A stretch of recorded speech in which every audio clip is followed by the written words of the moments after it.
Qu'est-ce qui t'arrive? Rien, je suis juste fatigué de me tenir comme ça. Bon bah on tourne, je prends le relais.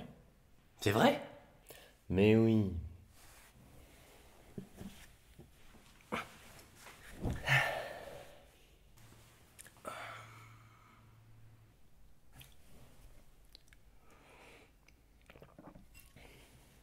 C'est toujours bien de pouvoir tourner.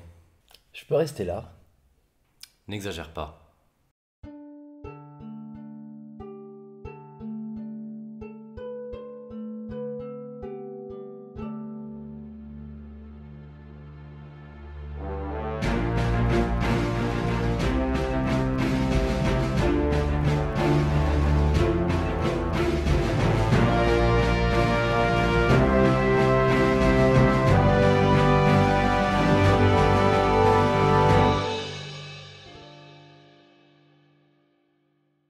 Aujourd'hui, nous allons parler du déploiement sur plusieurs lignes avec la formation tactique du triplex Aquies de la Légion romaine à la bataille de Bibracte.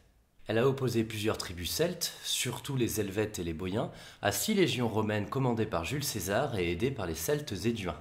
Elle a eu lieu au 58 avant Jésus-Christ, au début de la guerre des Gaules. Appellation créée a posteriori par Jules César qui masque la complexité d'une série de conflits dont Alésia et Gergovie ne sont qu'un épisode. Aussi, je ne peux que vous inviter à chercher vous-même les vidéos et autres informations sur les Gaulois et tous les préjugés qu'on peut avoir à leur sujet. Quant à nous, nous allons nous concentrer sur le premier conflit de cette guerre des Gaules, la campagne contre les Helvètes. Il est flou, Flolo, il est flou. Nous sommes en 58 avant Jésus-Christ. La République romaine est alors en pleine croissance. Au nord, des mouvements migratoires provoqués par les peuples germains créent des tensions telles que tout un peuple, les Helvètes, décide de migrer vers l'ouest, ce qui ne manque pas d'inquiéter Rome et sa Gaule transalpine, les Éduins et les Sécanes. Et à l'époque, le proconsul de Gaule est un certain Jules César. On peut clairement considérer qu'il cherchait un prétexte pour intervenir, le proconsulat lui donnant le commandement militaire et que tout prestige dans ce domaine promettait un avenir glorieux en politique. L'occasion d'intervenir que les Helvètes représentent est donc trop belle. Quand ces derniers lui demandent la permission de passer en Gaule transalpine, ce dernier refuse après avoir joué la montre. Il bloque ainsi avec sa 10e légion le passage du lac Léman et guide les Helvètes le long de la frontière droit dans le territoire éduin qui, alors allié de Rome, l'appelle à l'aide. Difficile de savoir où commence la manipulation volontaire de Jules. Toujours est-il qu'il tient ici la parfaite raison pour intervenir hors du territoire romain. Il masse ses 6 légions à Lugdunum. Il laisse passer les Helvètes et les poursuit vers le nord dans leur dos. Après 2 semaines d'accrochage et de poursuite, César quitte la route helvète pour aller s'approvisionner à Bibracte, ce que les Celtes interprètent comme une retraite. Ils font alors volte-face et engagent la bataille de Bibracte. Une erreur certaine car les troupes romaines étaient tout sauf affaiblies, mais nous devons nous arrêter ici pour parler des légions romaines et de la formation du triplex Aquies. Pour préciser, à l'époque des guerres macédoniennes, une légion c'est 4200 hommes composés de 30 manipules. 10 de Hastati, 10 de Principes et 10 de Triarii. Pour les 2 premières catégories, les manipules sont divisées en 2 centuries de 60 hommes chacune. Pour les Triarii, c'est 2 centuries de 30 hommes chacune. S'ajoutent à chaque manipule 40 vélites, quel que soit le rang de la manipule.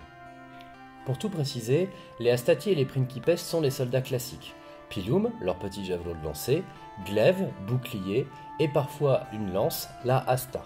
Les Principes sont très similaires, simplement plus expérimentés et en général à l'armement de meilleure qualité. Les Triarii sont les vétérans, plus lourdement protégés et dotés d'une lance plus longue. Les Vélites sont des troupes légères de harcèlement, en général au javelot. Voilà, il fallait bien faire un petit erratum.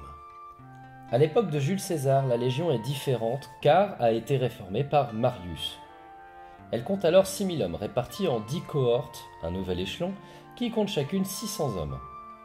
Une cohorte, c'est 3 manipules de 200 hommes, chacune divisée en 2 centuries de 100 hommes, l'ordo prior et l'ordo posterior. Notons que la première cohorte peut être composée de 5 manipules et que les vélites ne sont plus compris dans l'ordre de bataille d'une légion. Ils sont désormais organisés en cohortes auxiliaires. La cohorte est un échelon tactique qui permet à la légion d'être plus manœuvrable tout en étant plus grande. C'est d'ailleurs ce niveau qui compose le déploiement en 3 axes, le triplex Aquies, à cette époque. En voici la théorie. Le triplex Aquies, c'est 4 cohortes, puis 3, puis 3. La première ligne est composée des Hastati, puis viennent les Principes, puis les triarii ou pili. Cependant, ces 3 lignes ne sont pas serrées, mais placées en quinconce. Les espaces ainsi créés sont ici pour permettre aux lignes de permuter facilement, et la division de chaque manipule en 2 centuries, prior et postérieur, est ici pour permettre à une ligne de devenir rapidement continue. Respirez un bon coup, ça va bien se passer. Supposons que des vélites soient devant vos astati. Après avoir fait leur office, ils peuvent se replier à travers les trous de la formation. Votre ligne astati doit alors se présenter au combat. Les centuries prior sont devant, prêtes. Les centuries postérieures, elles, se décalent sur leur gauche et avancent. La manœuvre simple présente ainsi une ligne continue. Pour ce qui est des changements de ligne en plein combat, il existait visiblement plusieurs manœuvres, la plus simple étant la manœuvre inverse. Les centuries postérieures se remettent derrière, tandis que les cohortes de la ligne suivante se mettent en place. Puis, la ligne fatiguée recule et les centuries postérieures de la deuxième ligne se positionnent de la même manière. Ainsi, le déploiement en 3 lignes est entièrement formalisé, ce qui permet de donner des rôles particuliers à chacune des lignes. Les astati gèrent le choc, en l'encaissant ou en le créant. Les principes font du combat de fond en cherchant la rupture. Les triarii couvrent la retraite ou le repos des troupes. Bien sûr, l'emploi des triarii est en général mauvais signe.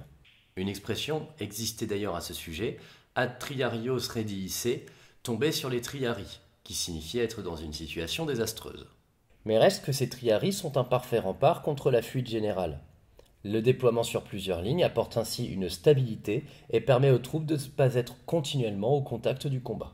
Des avantages nombreux certes, mais qui avaient leur coût. Les manœuvres étant complexes à réaliser, elles réclamaient de l'entraînement et de la discipline. Chose que la Légion savait donner. Notez que l'organisation en cohorte et en manipule permettait aux Romains plusieurs formations tactiques. Ces derniers savaient s'adapter à des situations variées. Mais il est temps de reprendre la bataille. Celle-ci s'engage dans le dos de César, alors en déplacement avec ses 6 légions. L'attaque est désorganisée et la légion d'arrière-garde se met en formation rapidement. César envoie toute sa cavalerie pour tenir, le temps de s'installer sur une colline. À mon humble avis, le triplex Achias a déjà servi ici, les troupes de César ayant pris au bas mot 1 heure pour se redéployer sur la colline. Théoriquement, César a 36 000 hommes, plus sa cavalerie et les auxiliaires réduits.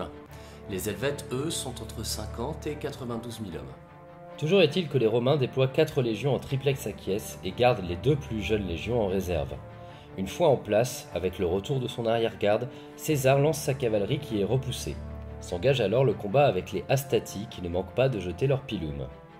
Le pilum blesse rarement, mais il a la fâcheuse tendance de se ficher dans le bouclier sans pouvoir en être retiré, ce qui rend ce dernier inutilisable pour la suite. Graduellement, avec l'avantage de la colline, Astati et Principes repoussent les Helvètes. C'est alors qu'une dizaine de milliers de Boïens, alliés de ces derniers, rejoignent le champ de bataille sur la droite romaine. César y envoie alors sa 3e ligne de triarii, craignant l'inexpérience de ses 2 légions en réserve. La bataille devient alors longue. Très longue. Engagée vers midi, elle dure au moins jusqu'à la tombée de la nuit. Le bras de fer est difficile, les triarii expérimentés gèrent sans tenter de prendre le dessus, tandis que, sur le front principal, les Astati et Principes alternent certainement pour tenir physiquement. Finalement, le repli helvète est sonné. Les Romains sont marqués par cette bataille, ne font pas de poursuite, mais ils ont su faire le dos rond, perdant dans les 5000 hommes. Les pertes celtes, en revanche, sont certainement très grandes. Ces derniers se dispersent et finalement se rendent. César les renvoie dans leur territoire d'origine. Selon lui, on comptait 368 000 migrants au début de l'affaire, quand il n'en compte que 110 000 qui rentrent en Helvétie. Sûrement exagéré, mais ça donne un ordre de grandeur. César, lui, est lancé, et engage très vite la campagne d'Alsace contre les Germains. Pour nous, la bataille montre tout de même les réflexes de déploiement qu'une formation tactique explicite donne à la Légion. Rapide pour réagir et se redéployer, capable de s'adapter à un flancage imprévu, et de tenir une bataille de plusieurs heures, le triplex Achies est une formation stable et adaptable. Une force sur laquelle légionnaires et généraux sauront s'appuyer pendant des siècles.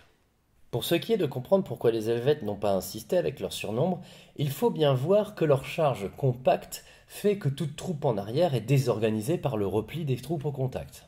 Entre les blessés et les démoralisés, il devient difficile pour les troupes à l'arrière de conserver leur cohérence, rendant leur présence inutile, voire contre-productive. Et voilà, c'est la fin de cet épisode, j'espère qu'il vous a plu. Quant à moi, je vous remercie de m'avoir écouté et je vous souhaite une bonne journée.